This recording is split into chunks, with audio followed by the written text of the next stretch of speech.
আজ সবার চোখে জল, চলে গেলেন রাহুল অরুণোদয় বন্দ্যোপাধ্যায়। বিজয়গড়ে একেবারে তার বাড়ির সামনে রয়েছেন আমাদের প্রতিনিধি শিবাশিস মৌলিক। শিবাশিস, কারা কারা এই মুহূর্তে এসেছেন?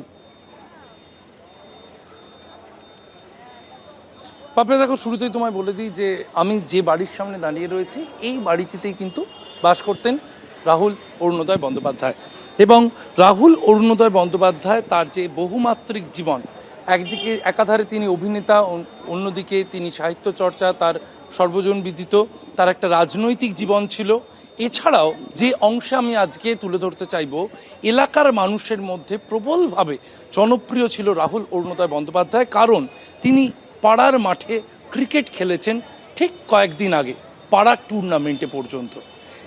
যে ছবিটা আমি কৌশিককে দেখাতে বলবো, রাস্তার দুদিকে কিন্তু শুধু মানুষ আর মানুষ। একদিকে যেমন তার সহ অভিনেতা যারা, অভিনেতা রাহুল বন্দ্যোপাধ্যায়ের প্রয়াণে তারা তার বাড়িতে জড়ো হয়েছেন, প্রতিবেশীরা পাড়ার ছেলে রাহুলের জন্য এখানে জড়ো হয়েছেন। তার বিভিন্ন দিকে তার সঙ্গে যে রাজনৈতিকভাবে যারা এক মিছিলে হেঁটেছেন তারা জড়ো হয়েছেন, বিভিন্ন জায়গার মানুষ, বিভিন্ন ধরনের মানুষ তারা জড়ো হয়েছেন। আমি কথা বলার চেষ্টা করব তাদের মধ্যে কয়েকজনের সঙ্গে যারা ছোট থেকে দেখেছেন তাকে। আপনি এখানকারই তো বাসিন্দা, ছোট থেকে দেখেছেন রাহুল অরুণোদয় বন্দ্যোপাধ্যায়কে, কীরকম ছিল? রাহুল তো অত্যন্ত শান্ত স্বভাবের, আর অভিনেতা হিসাবে তো কোনো সন্দেহই নেই, বড় গুণী ছেলে, পড়াশোনাও ভালো। এবং আমরা তো খুবই ছোট, আমাদের থেকেও বয়সে বুঝতেই পারছেন অনেকটাই ছোট। তো আমরা একেবারেই শৈশব থেকেই দেখেছি বলতে গেলে এই এলাকার প্রতি, এখানে খেলাধুলো করা, এখানেই বেড়ে ওঠা। আর অন্যান্য গুণ তো বাকি যারা সবাই জানে, অভিনেতা, লেখক, লিখছে। ইদানিং আমরা যে পডকাস্ট করছিল সেটাও দেখছিলাম, খুবই ভালো করছিল। এরভাবে চলে যাওয়াটা আমরা মেনে নিতে পারছি না, একটা অসম্ভব ব্যাপার, খুব খুব খারাপ লাগার জায়গা। এটা আমরা তো অনেক ছোটোবেলা থেকেই দেখেছি আমরা, ভালোভাবে খেলাধুলা করতো, সবার সাথে মিশতো, আশেপাশে কখনো সময় পেলে আড্ডা মারতো, এই ছিল। খুবই খারাপ লাগছে, দুঃখের বিষয়। শূন্যতা গ্রাস করেছে সকলকে, কারণ তিনি যেভাবে মিশে থাকতেন এলাকায়, পাড়ায়, পাড়ার বারান্দাগুলো তাকে চেনে, সেখানে বসে তিনি আড্ডা দিতেন, পাড়ার খেলার মাঠ চেনে, সেখানে খেলতেন। সেই শূন্যতা চারিদিকে মানুষের মধ্যে কিন্তু একটা শোক, একটা শূন্যতা গ্রাস করেছে। এবং বিভিন্ন জায়গা থেকে পাড়ার মানুষরা তারা যেমন এসেছেন, তেমনি তার সহ অভিনেতা তারা এসেছেন।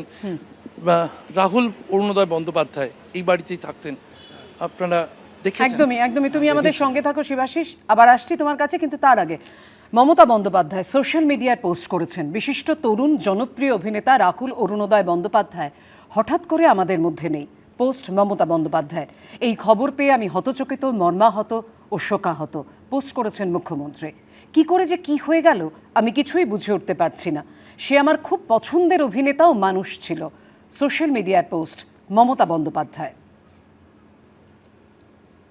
তো মাননীয় মুখ্যমন্ত্রী আমাকে ফোন করে, যেরকম একটা ঘটনা ঘটেছে। আমি সঙ্গে সঙ্গে, আমি আমার কাউন্সিলর তপন দাশগুপ্ত, আমরা সঙ্গে সঙ্গে ওদের বাড়িতে আসি এবং পরিবারের পাশে আছি। মুখ্যমন্ত্রী অত্যন্ত শোকাহত, সমবেদনা জানিয়েছেন এবং তিনি আমাকে বলেছেন যে আমি প্রশাসনকে বলছি সব রকম ব্যবস্থা করা যাতে নিয়ে আসা যায়, সবটাই মাননীয় মুখ্যমন্ত্রী দেখছেন। কিন্তু সত্যি তিনি খুবই শোকাহত। এরকম একটা ঘটনা, এরকম একজন শিল্পী এই বয়সে চলে গেলেন, এটা অত্যন্ত দুঃখের আমাদের কাছে। তো আমার কাছে কোনো খবর নেই, অনেকে অনেক কথা বলছেন, যতক্ষণ না যারা অন স্পট আছেন তাদের কার সঙ্গে কথা হচ্ছে ততক্ষণ কিছু বলা সম্ভব। এবং সেক্ষেত্রে আমরা সবাই আছি, আমাদের এই পাড়ার যত সবাই আমরা রয়েছি, খবর পাওয়ার সঙ্গে সঙ্গে ওর বাড়িতে, ওর মার কাছেও আমাদের লোকেরা রয়েছে, নিচেও আমরা সব কিছু রয়েছি। আমরা সর্বতভাবে ওদের পরিবারের পাশে আছি। এবিপি আনন্দ, এগিয়ে থাকে, এগিয়ে রাখে।